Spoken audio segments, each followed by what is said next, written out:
ಅಂತೇಳಿ. ಅದಕ್ಕಾಗಿ ಇವತ್ತು ಚಂದ್ರನ ಮೇಲೆ ಇವತ್ತು ಸದ್ಯ ಕಪ್ಪು ಛಾಯೆ ಇದೆ, ಅದರ ಶಾಪ ಅಂತ ಹೇಳ್ತಾರೆ. ಪುರಾಣದ ಬರ್ತವೆ ಇವೆಲ್ಲ. ಅದಕ್ಕಾಗಿ ಈ ಶ್ಲೋಕಗಳೇನದಾವ ಬಹಳಷ್ಟು ಇಂಥವನ್ನೇ ತುಂಬಿಟ್ಟಿದ್ದಾರೆ ಅದರೊಳಗೆ. ಅದಕ್ಕಾಗಿ ನಮ್ಮ ಬೇಡ ವಚನಗಳು ಬಹಳ ಸ್ಪಷ್ಟ ಇರುತ್ತೆ. ಆ ವಚನಗಳ ಅಡಿಯಲ್ಲಿ ನಾವು ಕಾರ್ಯಕ್ರಮ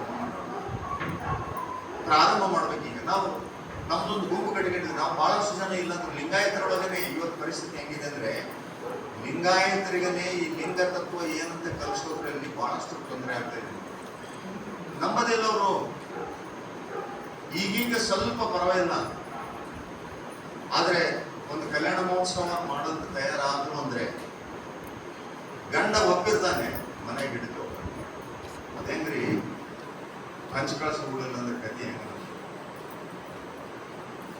ಸುರಿಗೆ ಸುತ್ತಿಲ್ಲಂದ್ರೆ ಹೆಂಗೆ, ಇವೆಲ್ಲವನ್ನ ಆ ಮೌಢ್ಯ ಏನಿದಾವ ನಮ್ಮೆಲ್ಲವನ್ನ ಮಾಡಬೇಕಂತ.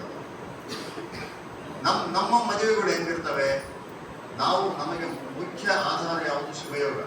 ಪ್ರತಿ ಕಾರ್ಯಕ್ರಮದಲ್ಲಿ ಶಿವಯೋಗ ಆಧಾರ. ನಮಗೆ ಪೂರ್ವ ಪ್ರವೇಶ ಮಾಡಿದ್ರು ಶಿವಯೋಗ ಮಾಡಿಸ್ಬೇಕು, ಕಲ್ಯಾಣ ಮಹೋತ್ಸವ ಆದರೆ ಶಿವಯೋಗ ಮಾಡಿಸ್ಬೇಕು, ಲಿಂಗ ಸಾಕ್ಷಿಯಾಗಿ ನಾವು ಮಂಗಲೆ ಮಾಡಿಸ್ತೀವಿ.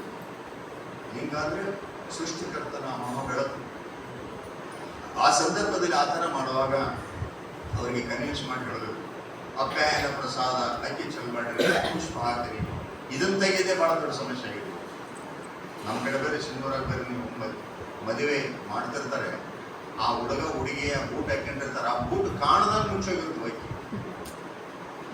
ಸುಮಾರು ಹೆಚ್ಚು ಕಡಿಮೆ 1-1.5 ಕ್ವಿಂಟಲ್ ಅಕ್ಕಿ ದೊಡ್ಡ ಲಗ್ನಗಳಾದ ಮುಚ್ಚೋಗಿಬಿಡ್ತಾರೆ. ಆ ಅಕ್ಕಿಗೆ ಎಷ್ಟು ಶಕ್ತಿ ಇದೆ. ಅದೇ ಅಕ್ಕಿ ಅನ್ನ ಆಗ್ತದೆ, ಪ್ರಸಾದಗಳು, ಅಪ್ಯಾಯನ ಪ್ರಸಾದವನ್ನು ಹಾಕಿ ಖಾಲಿ ಹಾಕಿ ತಿಕ್ತಿರ್ತೀವಿ. ನಾವು ಹೋದವರು ಹಾಕಕ್ಕೆ ಹೋದವರು ಸಹಿತ ಅದೇ ಕೆಲಸ ಮಾಡ್ತಾ ಇದ್ವಿ. ನಾನು ಮೊನ್ನೆ ಅಲ್ಲಿ ಒಂದ್ಸಲ ಅನಿವಾರ್ಯ ಆಯ್ತು, ವಿಶ್ ಮಾಡಕ್ಕೆ ಹೋಗೋದಾಯ್ತು, ಚಪ್ಪಲಿ ಬಿಡಕ್ಕಿದ್ದೆ ಮೇಲೆ ಹೋಗಕ್ಕೆ. ಒಬ್ರು ಕಡೆಗೆ ಚಪ್ಪಲಿ ಹಾಕಿಟ್ಟಿದೆ, ಅನ್ನ ಬಿದ್ದದಲ್ಲಿ ಅದ್ರ ಮೇಲೆ ಚಪ್ಪಲಿ ಹಾಕಿ ಬಿಡಬೇಕು. ಇದು ಪರಿಸ್ಥಿತಿ ಹೆಂಗಿದೆ ನಮ್ಗಂದ್ರೆ, ಅದು ವಸ್ತು ಏನನ್ನೋದನ್ನ ತಿಳ್ಕೊಳಕತ್ತ ಇರಲಿಲ್ಲ ನಾವು.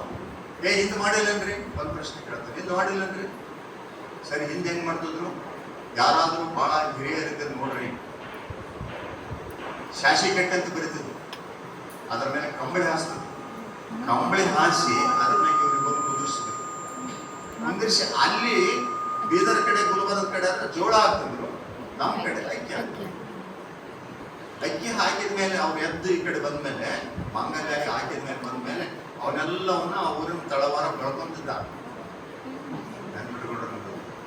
ಬಡ್ಕೊಂಡು ಹೋಗಿ ಪ್ರಸಾದ ಮಾಡಿಕೊಂಡು ನಿಂತಿದ್ದ.